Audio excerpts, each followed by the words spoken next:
শ্রীলঙ্কার বিপক্ষে ওয়ানডে ও টি-20 সিরিজ খেলবেন মোস্তাফিজ, জানালো বিসিবি কোচ। লঙ্কান কন্ডিশনের সঙ্গে মানিয়ে নিতে চট্টগ্রামে দুটি প্রস্তুতি ম্যাচ খেলবেন ক্রিকেটাররা। আমি 18 কোটি বাংলাদেশের মানুষকে মুক্ত করার জন্য কাবলার পদত্যাগ চাচ্ছি। হামজা শহীদদের মতো হাই প্রোফাইলদের কোচিং করানোর যোগ্যতা নেই কাবরেরার, পদত্যাগ দাবি বাফুফে সদস্য শাহিনের। ফলাফল পর্যালোচনা করে দেখার আশ্বাস সভাপতির। জানাবো শ্রীলঙ্কা বাংলাদেশ সিরিজের খবর। দলে বিশ্রামে কাটিয়েছে বাংলাদেশ দল। বৃষ্টির কারণে আজ ঐচ্ছিক অনুশীলনের সুযোগ ছিল না। গতকাল দ্বিতীয় বহরে লঙ্কায় পৌঁছেছে 11 ক্রিকেটার। পুরো দল একত্রিত হলেও প্রকৃতির বাধা টাইগারদের সামনে, তাই সময় কাটছে টিম হোটেলে জিম সেশন করে।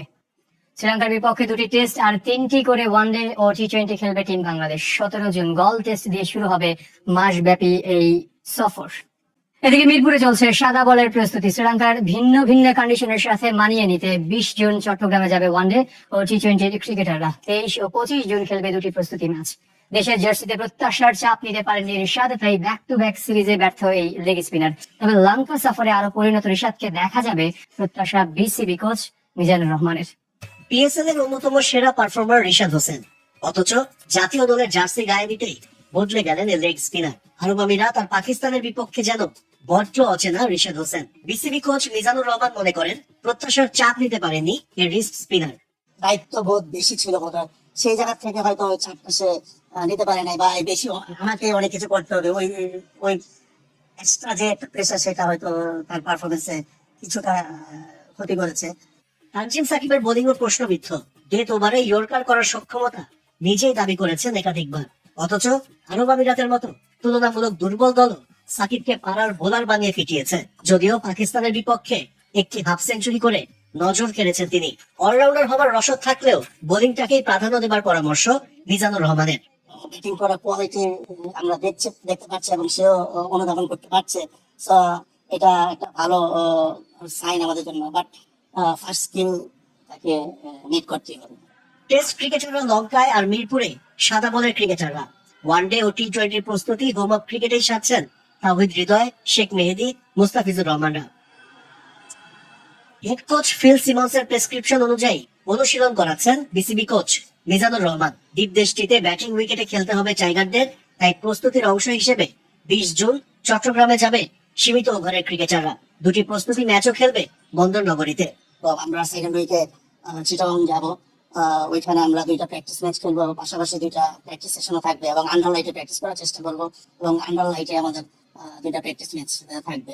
সো এতটুকু সময়ের মধ্যে আমরা ওই কন্ডিশনের যতটুকু ম্যাচ করা যায় আমরা চেষ্টা করছি।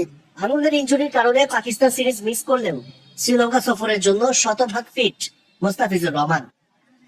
হামজা শহীদদের অন্তর্ভুক্তিতে নতুন দিগন্তের সূচনা দেশের ফুটবলে, কিন্তু এরপরও ধরা দেয়নি প্রত্যাশিত সাফল্য। সিঙ্গাপুরের বিপক্ষে ঘরের মাঠে ভুল ফরমেশনে দল মাঠে নামানো, বিতর্কিত সিদ্ধান্ত গ্রহণের দায় কোনোভাবেই এড়াতে পারেন না কোচ হাভিয়ের কাবরেরা। মাঠের পারফরমেন্সের নিম্নমুখী এই গ্রাফে কোচ পরিবর্তনের ডাক দেয় লাল সবুজ ভক্তরা। এবার এই স্প্যানিশ কোচের পদত্যাগের দাবি খোদ ফেডারেশনের কার্যনির্বাহী কমিটি থেকে। আমি কাবলারা এই কোচ থেকে সরানো হলো আমার এজেন্ডা। ফুটবলের নবজাগরণের এই সময়ে প্রথমবারের মতো গ্রিক স্পন্সর ও ফুটবল স্পন্সর পেয়েছে বাংলাদেশ জাতীয় ফুটবল দল। আগামী ডিসেম্বরের মধ্যে টেকনোলজি, হেলথ ও ডিজিটাল পার্টনারের সঙ্গে চুক্তি সম্পন্ন করার লক্ষ্য নির্ধারণ করেছে বাফুফে। এছাড়াও ডিসেম্বরের মধ্যেই বাফুফের ওয়েব পেজ সহ বাকি সব ডিজিটাল প্ল্যাটফর্মের কাজ শেষ করার পরিকল্পনা সহ সভাপতি ও ডিজিটাল কমিটির চেয়ারম্যান ফাহাদ করিমের। এই মাসে 40 জনের বেশি বাংলাদেশি বংশোদ্ভূত প্রবাসী ফুটবলার নিয়ে ট্রায়াল ক্যাম্পের আয়োজন করতে যাচ্ছে বাফুফে। আমরা আরো কিছু ইনোভেটিভ পার্টনারশিপ করার প্ল্যান করছি, such as technology partner, health partner for Bangladesh Football Federation. By December,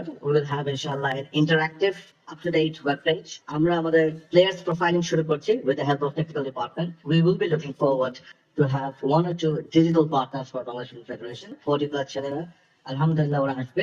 28, 29, 30 June তাদের জন্য আমরা একটা ট্রায়াল অর্গানাইজ করছি। এদিকে আগামী 6 মাসে নিজ নিজ কমিটির পরিকল্পনার কথা জানান কার্যনির্বাহী কমিটিতে দায়িত্বপ্রাপ্তরা। নারীদের এশিয়ান কাপ কোয়ালিফায়ার্স, অনূর্ধ্ব 20 সাফ চ্যাম্পিয়নশিপ সহ ঘরোয়া ফুটবলের সূচি জানান নারী উইং চেয়ারম্যান। ইন্টারন্যাশনাল ইভেন্ট আমাদের এন্ড অফ জুন আছে, AFC women's Asia cup qualifiers মিয়ানমারে, এরপরে জুলাইতে আছে সাফ আন্ডার 20 বাংলাদেশে, এরপরে আপনার সেপ্টেম্বরে আছে সাব আন্ডার 17 ভুটানে, এবং অক্টোবরে আছে FIFA under 17 Asia cup qualifiers আগামী 23 সেপ্টেম্বর ফেডারেশন কাপ, 10 জানুয়ারি সুপার কাপ ও 29 এপ্রিল ইন্ডিপেন্ডেন্ট কাপ শুরুর কথা রয়েছে। ধন্যবাদ জানাচ্ছি এজন্য।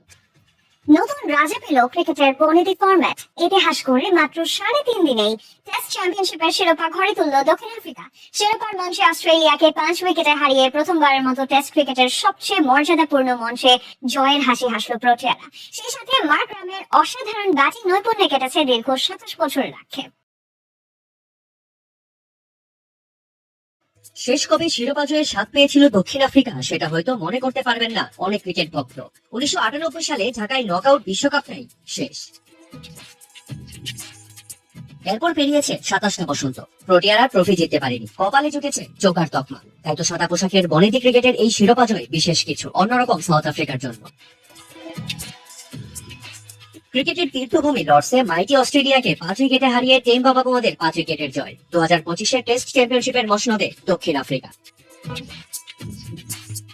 জয়ের পূর্বাভাস ছিল তৃতীয় দিনেই, দরকার ছিল 69 রান, হাতে ছিল 6 উইকেট। কিন্তু দলটা সাউথ আফ্রিকা বলেই এই ম্যাচেও শঙ্কার মেঘ। পেন্ডুলামের মতো ভাগ্য দলে যাদের, তাদের হাতে 62 রান তো অনেক বেশি। কিন্তু এদিন আর ভুল করেননি এইডেন মার্করাম। গতদিনেই সেঞ্চুরি করা এই তারকা এদিনও করেন 136 রান, বাবুমা করেন 66। দুজনের বিদায়ে ভয়ের জোর স্রোত শির দ্বারা বেয়ে যে নামেনি তা নয়।